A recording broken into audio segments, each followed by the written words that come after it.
Le sang a coulé cette semaine qui s'achève du côté de Sanchou à cause d'un gendarme à la gâchette facile qui a atteint mortellement un enfant qui se trouvait dans le véhicule. Les informations en notre possession font état de ce que le gendarme aura interpellé le conducteur. Malheureusement, le conducteur qui ne s'est pas arrêté. Le gendarme a d'abord envoyé un premier coup au niveau du pneu qui a été pratiquement endommagé, mais il ne s'est pas arrêté à ces niveaux. Il a encore tiré cette fois-là au niveau du véhicule qui transportait pourtant des êtres humains. Malheureusement, un enfant de 11 à 12 ans a trouvé la mort sur le champ. Je vais d'abord passer la parole au professeur Mathias et Eric Onanguini. Professeur, quelle est l'analyse, le commentaire que vous pouvez poser après une telle horreur? Merci de me donner la parole. Tout d'abord, nos sincères condoléances à la famille de ce jeune garçon qui a été ainsi tué. Deuxièmement, cette affaire pose le problème de la maîtrise d'un certain nombre d'agents des forces de l'ordre qui doivent savoir faire preuve de retenue dans l'utilisation des armes de service qui sont mises à leur disposition. Troisièmement, c'est un fait malheureux qui naît aussi de l'incivisme. Si les agents des forces de l'ordre vous stoppent ou vous arrêtez, et ils sont à ce moment en mesure de faire les contrôles qui sont nécessaires, mais évidemment ces contrôles eux-mêmes sont réglementés. Tout à fait. Et ne doivent pas donner lieu à des abus. Mais quand ils vous stoppent et que vous continuez, justement avec certains d'entre eux qui sont zélés, on arrive malheureusement à ce type de situation. Quatrième chose, les autorités compétentes doivent prendre des sanctions lourdes, parce qu'il faut quand même avoir un sens important de l'appréciation dans les situations. Tirer d'abord, même en la matière, les premiers tirs doivent être des tirs de sommation. C'est-à-dire que vous ne tirez pas en direction du véhicule, vous tirez en l'air pour signaler à celui qui a un comportement incivique qu'il convient pour lui de le faire cesser. Et non commencer à tirer d'abord sur la voiture, puis ensuite malheureusement sur cet enfant qui est décédé. Cinquième chose, enfin, cette affaire ne doit évidemment pas rester impunie, parce qu'il y a mort d'un être humain, et celui qui en est l'auteur, au vu de la situation, doit certainement être sanctionné pour cela. Merci, professeur. Celui qui en est l'auteur, au vu de la situation, doit être sanctionné. Roger Justin Noir, c'est devenu régulier, ces actes émanant de certains gendarmes au niveau du Cameroun. Le cas de Boya est resté vivace dans nos mémoires, où un autre homme en tenue avait également ouvert le feu et a également atteint mortellement un autre enfant. Doit-on s'en inquiéter? Oui, il faut vraiment s'en inquiéter, parce que ça devient de plus en plus récurrent dans les contrôles mixtes à travers le pays. Et cela ne se passe pas uniquement, ne concerne pas uniquement, vais-je dire, les gendarmes, même aussi la police. Comme l'a dit le professeur, il est inadmissible que l'on tire comme ça sur un véhicule, alors qu'il y a d'autres moyens qui permettent de stopper le véhicule. Et même sur ce qui s'est passé, il y a des versions contradictoires, parce qu'il y a une autre version qui dit que le conducteur s'est arrêté et il a présenté ses pièces en bonne et due forme.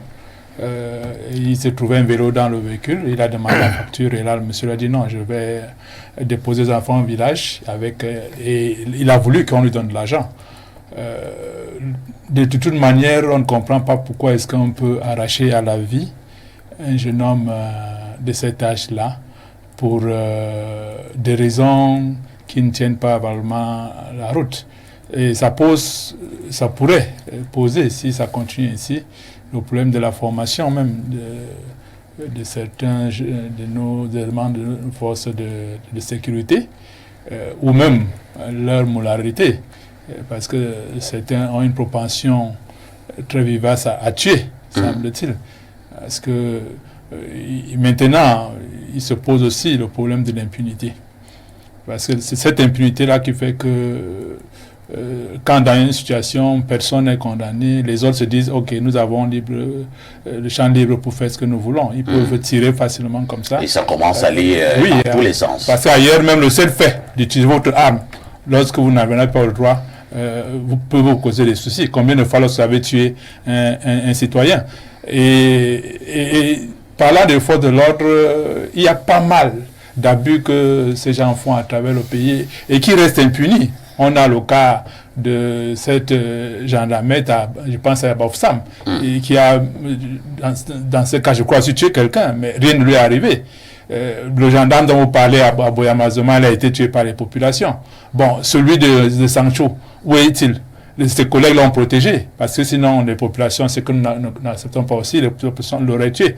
Mais il faut qu'il y ait pas seulement des sanctions qui restent dans les coffres, il faut que ce soit publié, afin que les uns et les autres se rendent compte que ces faits-là ne restent pas impunis. Parce que on a l'impression que certains sont protégés par la hiérarchie. Il se souvient que lorsque des militaires avaient tué des dames avec enfants à l'extrême nord, nous avons parlé du Mali. Maintenant, nous ne sommes plus au Mali, nous sommes bel et bien au Cameroun. Et chaque jour, on constate les abus des hommes en tenue. Et ça devient de plus en plus insupportable. Et même pour ce cas, on avait justement constaté qu'il s'agissait bel et bien des forces de l'ordre du Cameroun. Hein. À l'époque, c'était le ministre Chiroma qui était à la communication, qui est revenu pour dire qu'il s'agissait bel et bien des militaires camerounais. Mais après avoir nié dans un premier temps, il faut établir les faits, il a avoir nié. Et c'est lui qui avait parlé du Mali à cette époque-là. C'est plus tard, face à la clameur populaire et aux preuves qui ont été apportées, qu'il a daigné accepter que finalement, ce n'était plus au Mali, subitement c'est devenu au Cameroun. Et là, nous sommes au Cameroun. Et les Camerounais continuent à mourir sous les feux des hommes en tenue. Cela devient de plus en plus insupportable dans notre pays. Merci, en plus de ça, de ce que nous vivons dans les commissariats, dans les brigades, tous les abus qui sont là, selon ce que nous suivons, on vous arrête pour n'importe quoi, on vous bastonne et quelquefois le mort s'ensuit. Et tout cela, il faut que les autorités qui sont en charge de ces secteurs d'activité, de ces secteurs-là, puissent prendre les sanctions qu'il faut, prendre les mesures qu'il faut pour que ça ne continue pas. Merci Roger Justin Noir. On passe la parole à l'honorable Ange Lebert et son Babongono. Honorable, Roger Noir est en train d'énumérer un certain nombre de déviances émanant de nos forces de l'ordre. Il parle de l'impunité. Et là, nous sommes là dans un système entre guillemets RDPC. N'avez-vous rien à vous reprocher lorsque nous sommes face à de telles déviances sur le plan de la société, des gendarmes qui tirent n'importe comment sur les honnêtes citoyens et qui trouvent la mort? Je crois que le drame de Sancho vient rappeler la difficulté qui a exercé le métier de gendarme ou de policier dans certaines circonstances, notamment territoriales. Je rappelle que Sancho est une zone qui se situe aujourd'hui en crise. Je n'ai pas encore tous les éléments sur le dossier, mais je crois qu'il y a des consignes. Il y a une enquête qui a été ouverte. Les responsables du ministère de la Défense nous ont donné un certain nombre d'éléments en nous disant qu'il y a une enquête qui a été ouverte pour savoir s'il y a eu une violation de consignes. Parce que les gendarmes, quand ils vont sur le terrain, ils ont une lettre de mission et ils ont également des consignes. Et notamment dans les zones en crise, il y a une lettre d'engagement. Il y a des conditions d'engagement qui font que l'usage de l'arme à feu est bien réglementé, encadré.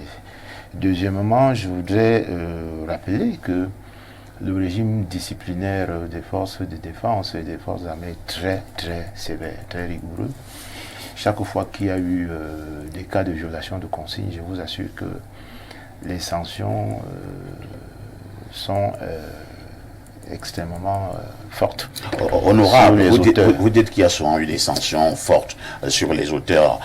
Le monsieur du MRC, monsieur Noir, dit qu'il faut peut-être communiquer sur cette sanction. Cela pourrait avoir un caractère, entre guillemets, dissuasif à l'endroit d'autres éléments de nos forces de défense. Et si on est par exemple au courant que le monsieur qui a tué une dame, je ne sais pas où, un gendarme bien policier, le voilà qui part en prison, ou alors le voilà qui a eu la sentence suprême, est-ce que cela ne pourrait pas décourager les autres éléments à continuer sur ce chemin? Oui, sauf que je pense que l'enquête va nous dire s'il s'agit d'un homicide involontaire, s'il s'agit d'un accident ou s'il s'agit de quelque chose qui a été... Honorable, laissez les enquêtes là. Ça ne donne souvent rien. Monsieur Noir, laissez-moi parler. C'est pas vous qui me dites ce que je dois dire. On nous a parlé d'enquête à Boya. Nous n'en savons pas les résultats jusqu'à aujourd'hui. Monsieur Noir, vraiment, si vous commencez comme ça, cette émission va se gâter. Laissez-moi parler et quand vous développez, je vous écoute doctement. Écoutez-moi aussi doctement, vous allez intervenir après.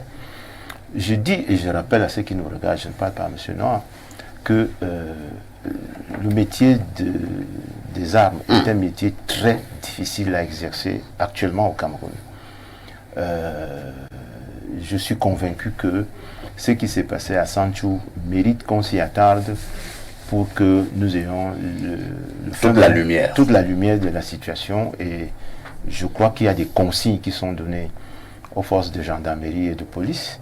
Est-ce qu'il y a eu violation de consignes? À ce moment-là, le régime disciplinaire pourrait s'appliquer avec toute sa force et sa vigueur. S'il n'y a pas eu violation de consignes, à ce moment, la remontée de la responsabilité de ce qui s'est passé peut être établie. Mais je comprends le souci de communication, mais je vous assure que tous ceux qui fréquentent aussi bien le tribunal militaire que les services spécialisés des forces de maintien de l'ordre, des forces de défense, savent que les fautes de cette nature sont sévèrement, mais alors très sévèrement sanctionnées. Très bien. Merci, honorable. Abel Elimbi Lobé, je pense que c'est Justin Noir qui questionnait déjà la formation. Je pense qu'il le dit à bon escient. Est-ce qu'il n'y a pas quand même un problème au niveau déjà même du recrutement de ces gendarmes, de ces policiers et globalement de ces éléments de nos forces de défense? Premier point sur le recrutement. Ce sont des recrutements de qualité. Maintenant, est-ce que nous avons droit à une formation de qualité? Un gendarme bien formé ou bien un policier bien formé peut-il agir de la sorte? La formation ne prévoit pas que le gendarme agisse d'une manière qui produit un drame. Le problème n'est pas simple. Donc, s'il ne faut pas l'aborder avec des a priori politiciens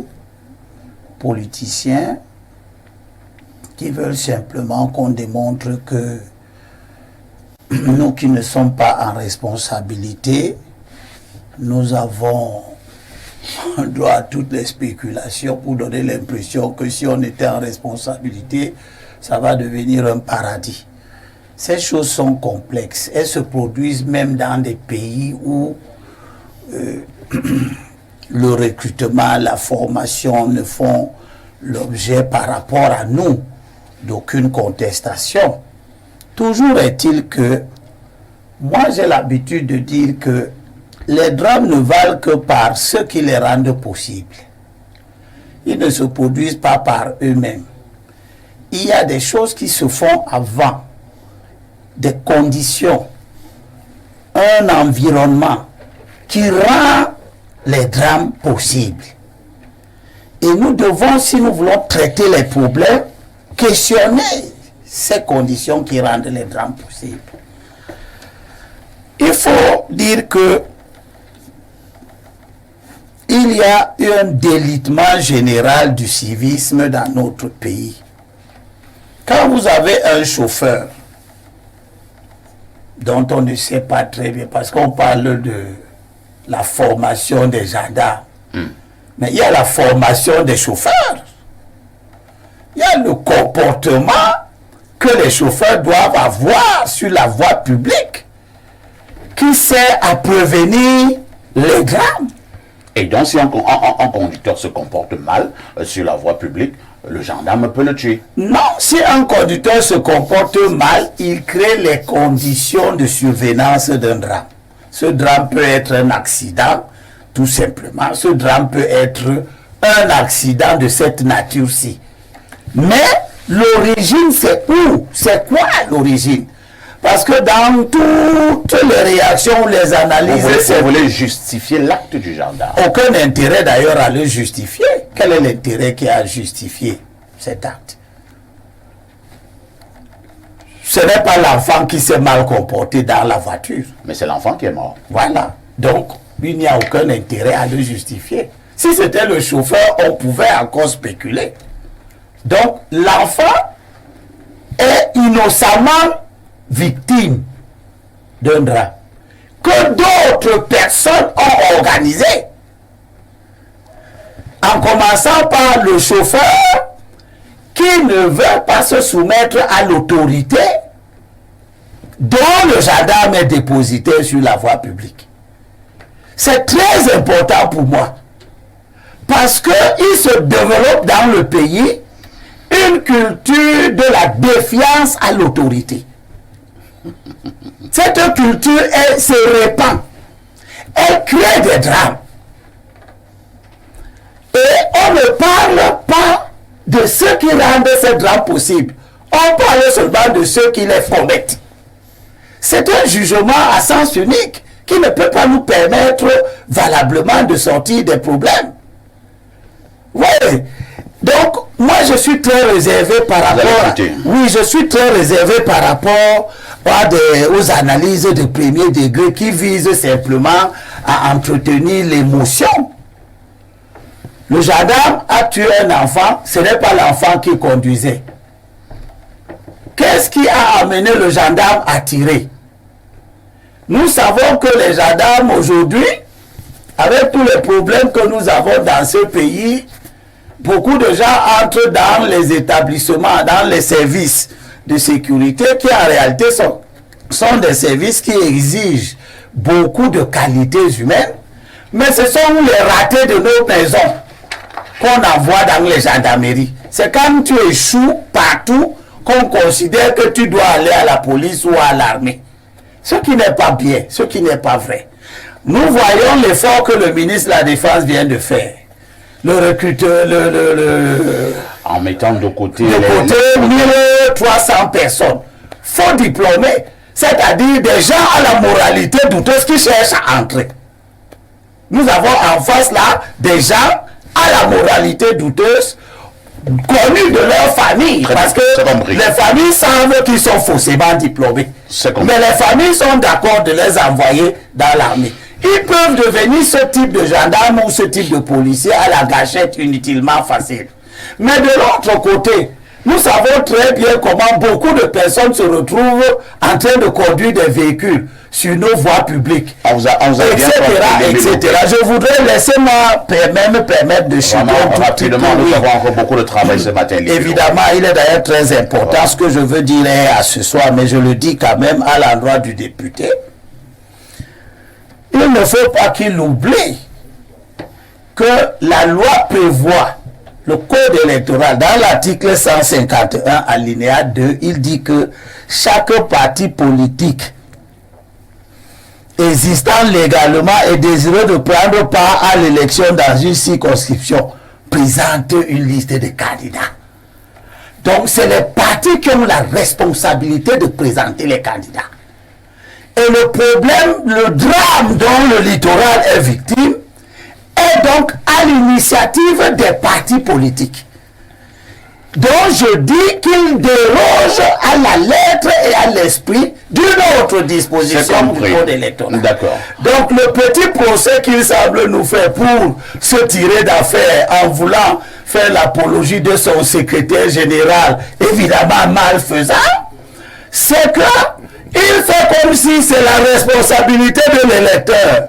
Oh, je parle de ceux qui mettent en place les candidatures. On va passer la parole à Pierre Blériot. Pierre Blériot, que faire pour que l'on puisse éviter de tels actes dans l'avenir, à l'avenir, ou alors que nous puissions nous dire plus jamais ça?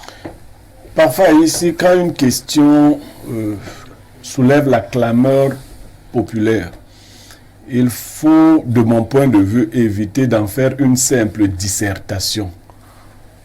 La thèse et l'antithèse. Comme l'a fait Limbi Loubé. Oui, ça c'est mon avis. Pourquoi?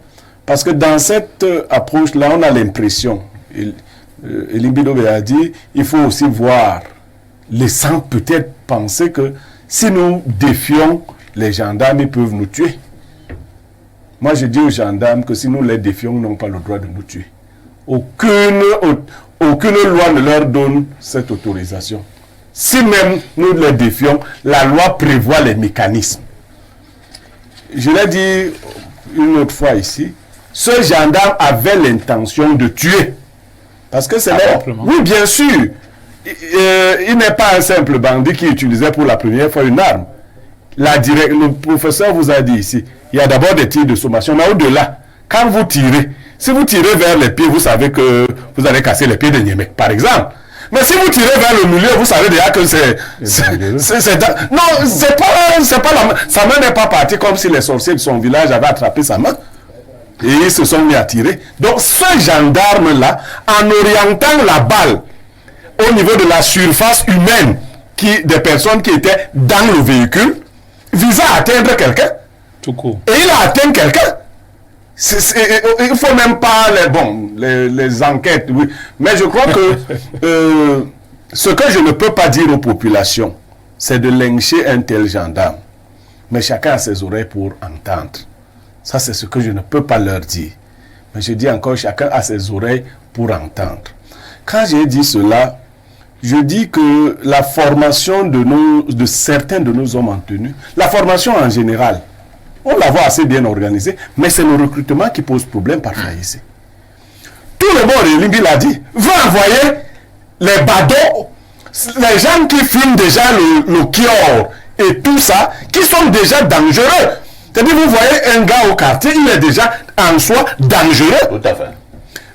Quelques temps après, au quartier même, il braque déjà. Il braque déjà. Vous le voyez revenir la tête nue. Bon, c'est pas comme moi c'est la nature qui m'a enlevé les cheveux. Vous le voyez, il revient la tête nue. Qu'est-ce qui se passe? Je suis déjà dans l'armée. Ah, tu es dans l'armée par quelle alchimie? Alors, si un brigand, sans les moyens, peut nuire, quand on lui ajoute les moyens légitimes de nuisance, vous voyez ça? Il peut légalement porter. C'est-à-dire, vous prenez un brigand, quelqu'un qui cherchait les petits couteaux, les armes blanches, pour nuire au quartier. Maintenant, vous lui donnez une arme à feu qui tue d'un trait. Mais vous avez... Alors, Thomas Sankara disait, un militaire sans formation civique et morale est un criminel en puissance. S'il faut insister, ce n'est pas un dépotoir des gens qui ont raté leur vie. C'est un corps d'élite. L'armée, la police, ce n'est pas... Et puis, j'en appelle à nos personnalités qui aident souvent les... Non, vraiment, au moins au niveau de l'enquête de moralité, rassurez-vous, parce que ce qu'on produit là, c'est pour cela que beaucoup d'armées ont des mercenaires. Parce que quelqu'un qui a en tête de faire du bénéfice, l'histoire que les gens ont racontée, il n'y a pas une version unique. On va jusqu'à établir Limbi Loubé que ce chauffeur s'est arrêté, qu'il y a eu un échange verbal entre le chauffeur et le gendarme, que le chauffeur a redémarré sa voiture en estimant qu'on faisait dans des abus. Je ne crois pas, ne dites pas aux gendarmes ici que quand on les envoie en route, c'est pour nous terroriser. Si vous leur dites ça, nous on va s'opposer au terrorisme des gendarmes. Et lui, il est allé plus loin. Est-ce qu'il avait un moyen de mobilité? Est-ce qu'il a tenté de poursuivre la voiture? Quel était son mandat? Parce que vous n'avez pas de mandat parfois ici, qu'est-ce que vous faites? Vous identifiez le véhicule. Vous le laissez partir parce qu'il y a tous les moyens de le rattraper le moment venu. Ce n'est pas un justicier. Le gendarme n'est pas en route pour régler définitivement les questions. D'accord. Je pense qu'on avait bouclé. Hein? Non, on ne peut pas boucler quand on offre une minute. Oui. On ne peut pas boucler quand on travestit en faisant dire ce qui n'a pas été dit. Je n'ai pas dit que le gendarme, ou on doit avoir peur que les gendarmes fassent ci ou ça. Mais je suis d'accord avec le discours de Blaireau qui établit très bien que le problème, c'est ce qui rend les drames possibles. D'abord, par en considérer que l'armée est un dépotoir. C'est nous, nos familles, c'est dans nos familles. C'est nous qui voulons envoyer nos échoués. C'est nous qui voulons envoyer nos délinquants dans l'armée. C'est pas l'armée qui dit à nos familles de lui envoyer les rébus. C'est nous qui n'avons pas éduqué correctement nos enfants. Ils ont échoué le CEP, ils ont échoué le BPC. On les a renvoyés dans tous les lycées. On dit, je veux au moins qu'il entre dans l'armée. Et on met tout en place, y compris la corruption, pour qu'il entre dans l'armée. On est en train de rendre possible des drames. C'est compris. Donc c'est ce que je veux faire comprendre à Blaireau, que merci d'avoir fait comprendre clairement que la question n'est pas simple et ne relève pas du populisme. Nous sommes d'accord que nos délinquants entrent dans l'armée. D'accord. C'est ce qu'il fallait dire concernant peut-être il faut pour terminer avec ce sujet. Finalement, on ne sortira pas. Très rapidement, il faut ajouter que la meilleure manière de tuer une affaire dans ce pays, c'est de mettre en place une commission d'enquête. On a déjà combien de questions même dans le cadre de la guerre civile, je peux l'appeler comme ça, dans l'Ouest Sud-Ouest. On n'a jamais résultat. Il nous dit tout à l'heure qu'il y aura un article anglophone si vous voulez, il y aura une enquête. Mais à Boyao, on a des chiens gendarmes. On avait promis une enquête, il n'y a jamais eu d'enquête. On s'est mis à arrêter les gens. Le gendarme est mort. Non. Oui, le gendarme est mort. Je ne peux pas laisser ça, c'est du populisme. Moi, je voudrais dire, ne sont pas destinés, je voudrais dire, dans les corps de métier. Je voudrais dire ailleurs. Ils ne sont pas destinés à la propagande à la télévision. Je voudrais dire ailleurs que ces enquêtes n'ont pas. Lorsqu'il y a des situations pareilles qui ont causé la clameur populaire, on a vu les procureurs prendre la parole pour expliquer ce qu'ils sont en train de faire. Donc, dans des cas comme cela, il est de bon ton qu'il y ait une communication pour qu'on se rende compte, effectivement, les mises en cause ont été sanctionnées conformément aux lois et règlements. Oui, mais moi je suis d'accord avec Noah quand il dit que s'il y a mise en cause établie, il parle bien d'une mise en cause. C'est compris. Hein? Donc, il parle de l'établissement de la responsabilité disciplinaire pénale. Donc, il faut éviter ces amalgames, faire les